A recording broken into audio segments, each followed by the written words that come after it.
All right, welcome to this home seller buyer webinar. I appreciate you tuning in. I'm Chris Jones. I'm with Fathom Realty, the Jones Zone at Fathom Realty.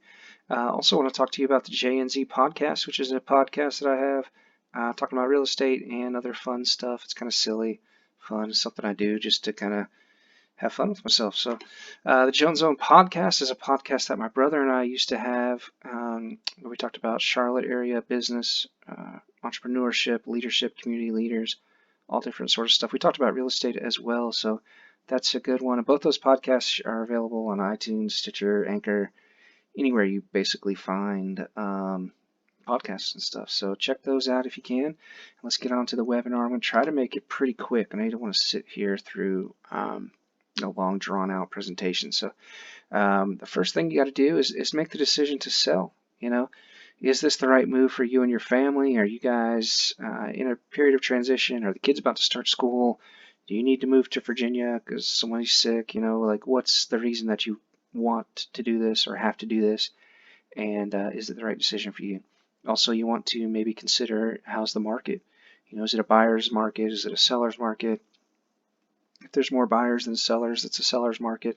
If there's more sellers than buyers, it's a buyer's market.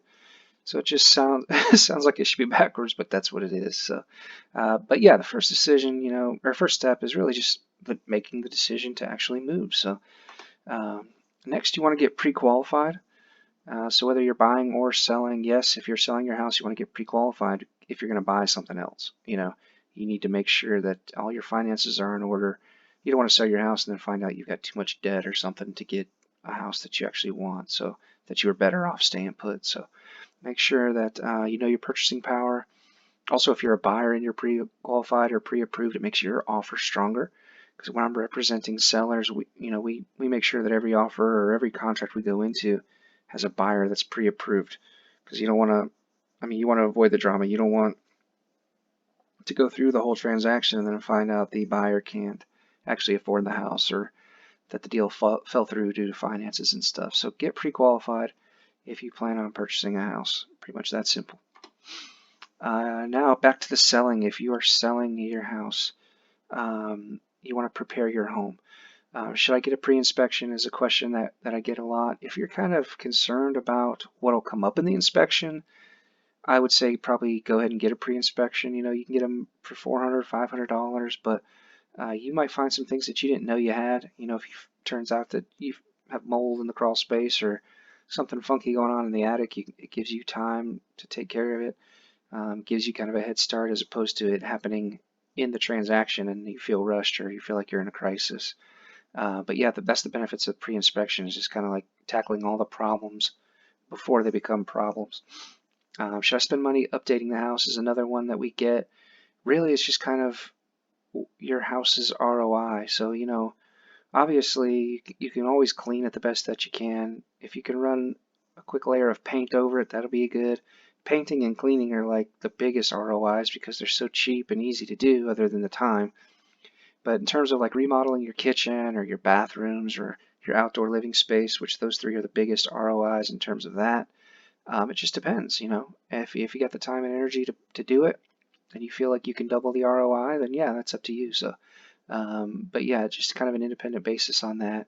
Declutter and stage your home. Go ahead and start packing. If you know you're moving, go ahead and start getting rid of some of the clutter and some of the stuff that kind of distracts buyers from all the aspects and awesome things about your house, and then keep it clean. Pretty basic, but you'd be surprised walking through homes for sale. You see a lot of weird stuff. So, but yeah, keeping it clean, decluttered. I know you got to live there, but you are trying to sell it, so make sure it's got that appeal when people walk in.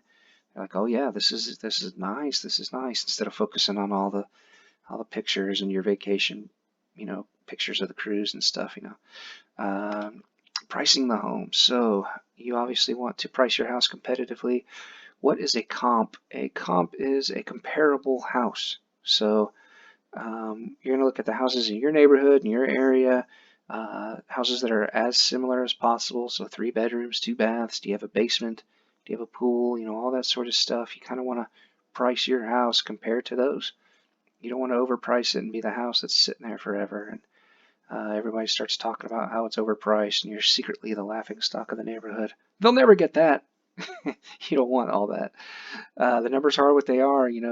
Home buyers and sellers tend to be emotionally attached to it. You had Christmas there, you had Thanksgiving there, and all the summer nights, and you raised your kids and all that sort of stuff. So your house is worth more than the number in front of it. But to the bank and to the buyers and to everyone else, they are what they are, man, and it is what it is. So strategy that I like to do in terms of pricing, I put price right below market value.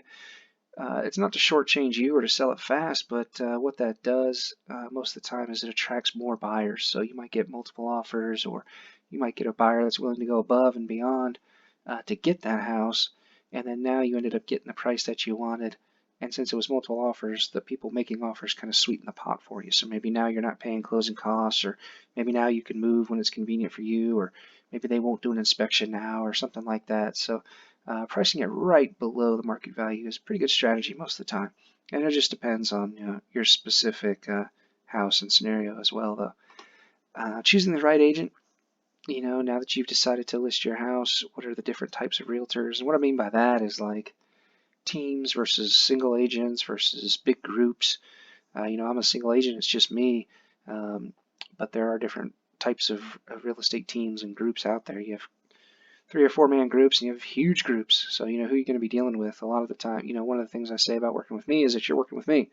I'm not going to pass you off to an administrative assistant or someone like that. But I'm not going to badmouth any of those people. How people run their business is their fault, is their business. So national brokerage versus local brokerage. So what I mean by that is, like Keller Williams, Century 21, Remax, all those big national brokerages, or listing it with a boutique local brokerage, which to me, there's really no difference. I was with a huge chain before I made the switch to Fathom, and we're smaller. There's no real difference. I'm still going to market your house, and it still goes in the same MLS, and I'm still going to do all the things on social media that everybody else does. So there's really no big difference there. It's just, pick the realtor that you're comfortable with, whether they're a single agent or on a team or a national brokerage or a local brokerage. Just pick the agent that you're comfortable with. What are the different types of representations? So the main ones are single agency, designated agency, and dual agency.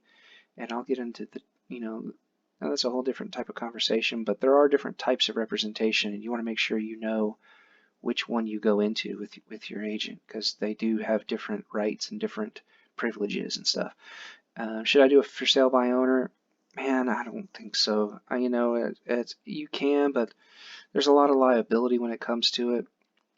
As a buyer's agent, I've worked with for sale by owners, and unless you really know what you're doing, you don't know what you're doing. Like, it's one of those things where you don't know what you don't know, and you just open yourself to a lot of liability.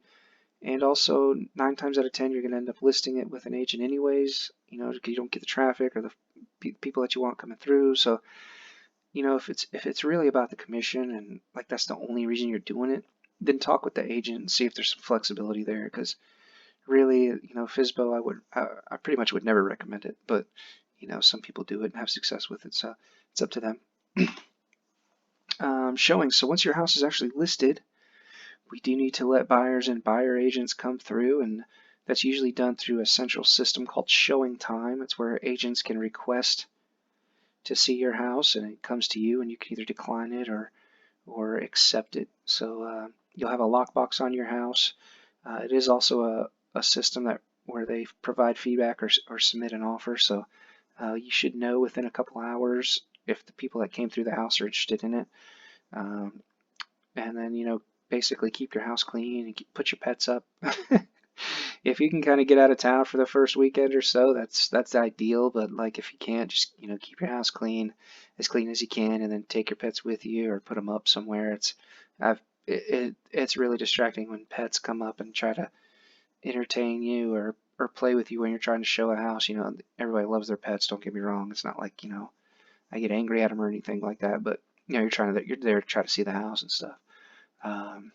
So they offer, like when someone likes your house, or if you're buying a house and you want to make an offer, a lot of things go into it. Sales price, closing costs, earnest money, due diligence money.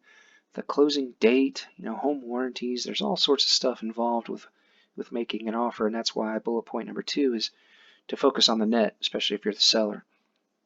Don't get caught up on what the actual offer is in terms of the sales price, but rather focusing on the entire offer as a whole. So if someone offers you $300,000, but they want you to pay $6,000 in closing costs, their offer is like $294, as opposed to if someone offers you $298 but no closing costs, and the offer is $298. So that's what I mean by focus on the net. Don't take just the sales price. Go ahead and consider the whole big picture. And then you can counter offer. Obviously you have the chance to go back and forth.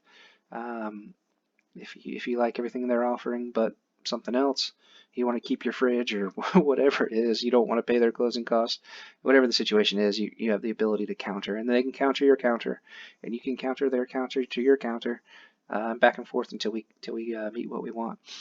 What do we do if we're in multiple offers? That thing, it happens a lot. If you're the seller, that's great for you. Maybe drive that price up a little bit.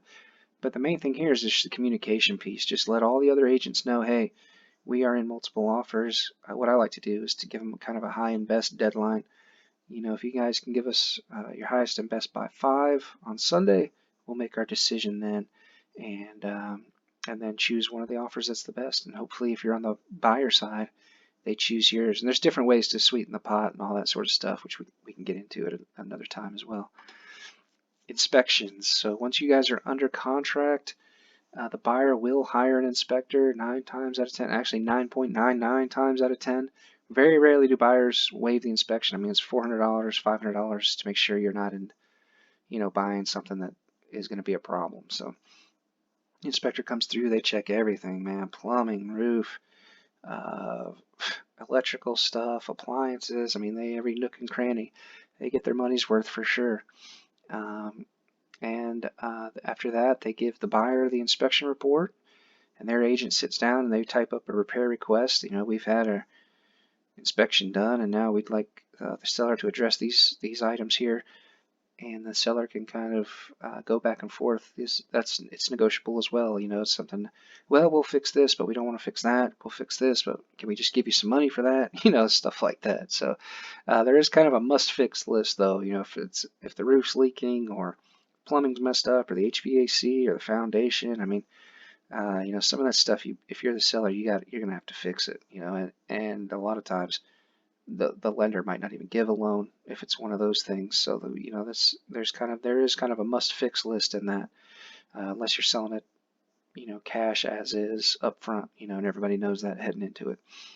The appraisal is an inspection basically sent out by the bank. It's the appraiser will come out, and the main point of that is just to ensure that the value is what everybody thinks it is. So, if the house is, the bank doesn't want to give a loan on a $300,000 house if they think the house is only worth $280. So they don't want to be underwater right away, and same way you do. So, but the appraiser will come out, and sometimes they'll do a mini inspection. Most of the time they won't, though, unless it's FHA or VA, they might. But as long as it's nothing glaring or too obvious, it's pretty cool. And then the closing, once you guys get through all the inspection stuff and all the appraisal stuff, and the loan is ready to be closed, we all kind of gather around the closing table, and hopefully it's a celebratory event as opposed to people wanting to kill each other. I've been both sides. But the buyer has the right to select the closing attorney during the transaction. The seller has the right to do it too, but 9 times out of 10, the seller will just use whoever the buyer's using, so they don't have to double up on all the fees and everything. The paralegals will be in contact with the agents all throughout the transaction, making sure they have all the proper documents, all the searches, and all the addendums that they need, and all that sort of stuff. And then before closing, they'll reach out to the buyers or sellers about wiring money if the buyer needs to wire their down payment, or if the seller prefers their proceeds be wired, stuff like that. But we'll work out all the payments, and then hopefully you get your keys, and you can move in, or if you're moving out, you can give up the keys and go about your life as planned and start that next phase. So, well, that's it. Pretty much. Well, I'll go ahead and go to the next slide. TheJonesZones.com is my website. Chris at TheJonesZones.com. If you want to email me, 803-810-2230 if you want to call or text. But that's it. I know I ran through it pretty quick, but that was kind of the point. I wanted it to be under 20 minutes and something you can kind of just watch real quick. But yeah, reach out if you have any questions, comments, or concerns, and I hope to hear from you. I'll talk to you soon. Bye.